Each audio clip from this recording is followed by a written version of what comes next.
What's on YouTube? It's PTT back at it with another Anthem video. And today, guys, we cover some, well, in my opinion, pretty goddamn cool news and very interesting information about Anthem. Now, this comes directly out of a Game Rant article, so if you want to read the entire thing, then a link will, of course, be in the description down below. But for this video, let's just jump straight into it. As you guys know, over the last week we have had E3, a lot of information has come out about various different things. Anthem, however, was very, very quiet. However, June 18th, which was yesterday, the Game Man article went live where they actually had a conversation with one of the VPs over at EA, and a lot of information came out that I personally think is very, very good for the game. I think a lot of people are going to be very excited for. So what I'm going to do now is I'm going to take a couple of quotes directly out of the article, some very important bits, and then we're going to have a little talk about them and kind of discuss about what it could potentially mean for the future of Anthem. So let's start off then. EA and BioWare are planning on taking Anthem in a very Destiny-like direction, in more ways than one. During one of Microsoft's many E3 Xbox live streams, EA's executive VP Patrick Sutherland provided some perspective into the future plans for the Anthem franchise. EA, much like Activision prior to the launch of Destiny, has a 10-year plan for the franchise, with Anthem is set to launch come fall 2018. Here's Sutherland's specific comments regarding EA and Anthem's plans for the future. Anthem is a social game where you and your friends go on quests and journeys. It's a game that we've been working on for almost 4 years now, and once we launch it next year, I think it'll be a start of a 10-year journey for us. End quote.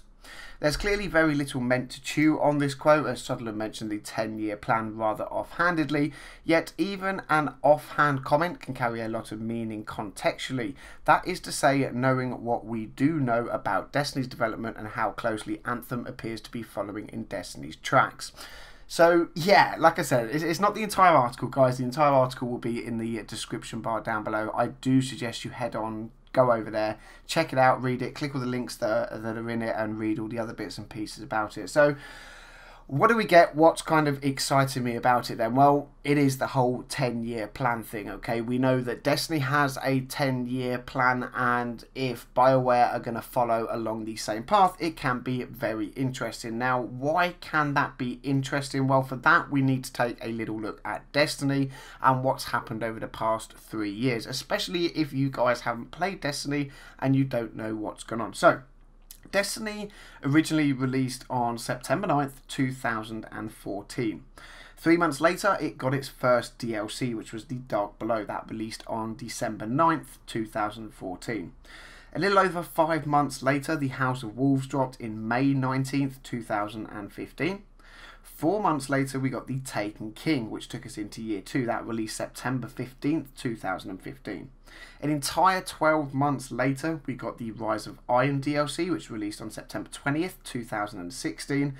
And 1 year after that, obviously, Destiny 2 will come out on September 6th. So, you know, if we look at the way Destiny have gone forward with DLCs, then going into the sequel with Destiny 2, and we look if EA and BioWare are thinking of following Destiny's route, then we can look to see the game release in fall 2018, which, if my sources are correct, is some point between September and November 2018. After that, a couple of months later, we could potentially be looking at seeing our first batch of DLC for Anthem. After that, obviously, as the months roll on, I would say every 5 or 6 months, I would think there would be some kind of DLC with, you know, 2 to 3 years down the line looking at maybe an Anthem 2. Obviously, that is a lot of speculation, but there do seem to be a lot of comparisons between Anthem and Destiny, and a lot of the articles I've read and the people I've spoke to about it do say that, you know, they think this is going to be like another version, or specifically EA BioWare's version of Destiny, and I've got to agree with them. A lot of the screenshots look like some of the characters could very well be hunters from Destiny or titans from Destiny. You know, they definitely seem to be going along the same feel. If you guys watched the E3 reveal, you will know they had their version of a tower. You know, it was Anthem's social space we got to see a very quick glimpse of.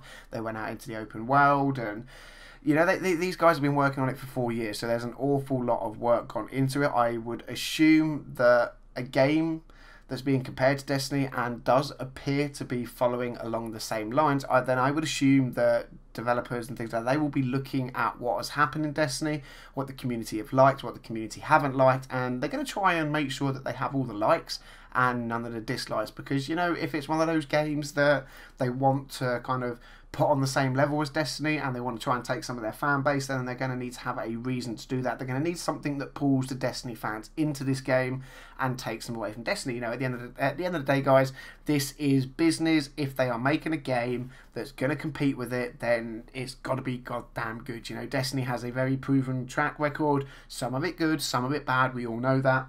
But over the years, they've made very good steps in bringing the game forward, and going into September with Destiny 2, then, you know, things are going to go even further beyond that. I think that Anthem and the way it's looking right now is looking and shaping up to be a very good and potential competitor to Destiny 2. But it does release an entire year potentially after Destiny 2 comes out. You know, they say it's coming out in fall 2018. Like I said, that's September to November next year. That is an entire year down the line. Are they hoping that Destiny goes through its dry spots and, you know, players are going to want something else to play, so they swoop in there at that time when people kind of want a new game? And, you know, on the shelves, here we have it, we have Anthem. Who knows, we are going to have to wait and see. But I personally am very excited that they've got a plan for the next 10 years, the same as Destiny have. It means they know where they want their game to go. It means they have probably a very good idea of, after game launch, how they're going to possibly bring live events, how they're going to bring DLC and things like that into the game to keep people coming back for more over the next 10 years. Sequels and things come out, they want people to keep on playing it. So yeah, you know, this is really exciting news. As always, guys, I'm going to try and bring you as much information as quickly as I can on anything Anthem related. So if you're new to the channel, make sure to drop a subscribe. Let me know your thoughts in the comment section down below. Are you excited? Does the idea of a 10-year plan from Anthem, you know, sound good to you? It sounds very good to me. I'm very excited for it, but I would love to know what you guys think in the comment section down below. If you like the video, and of course you like the E3 gameplay in the background, then drop a like. It will let me know that you guys like the video. You will look forward to more, and you're as hyped about this game coming out next year as I am. But that's about it for now, guys. Thank you very much for watching, and until the next video, I'll catch you all soon.